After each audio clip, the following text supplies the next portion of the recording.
Ayoko na. Hindi naman umuusad. Wala naman nangyayari sa mga pinaghihirapan ko. Hindi, wow! Ganito kasi yun, Mars. Bakit ka ba dyan napipressure? Hindi naman kontesan to para makipaghabulan ka. Para ma-worry ka na hindi pa umuusad or nag-work. Malay mo, hindi mo pa oras. Masyado kang excited. Sa buhay, paghihirapan mo muna ng bongga bago ka makarating sa tuktok. Walang shortcut, Mars. At hindi ito pa-contest. Take it easy. Take it slowly. Huwag mong isipin ang iba. Kasi nakita mo yung mga videos niya, maraming views. Nakita mo yung page niya, ang bilis niyang makarami ng followers. So ngayon, iniisip mo, bakit ako? Ganito, ganyan.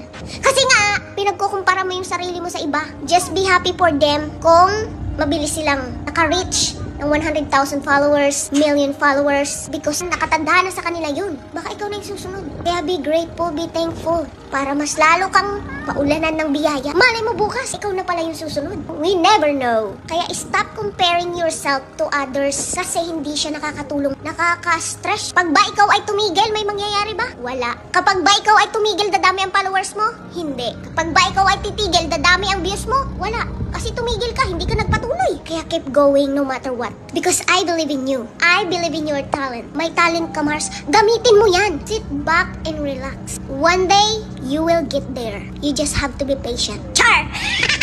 Malaki sa buhay niyo, mga tipong.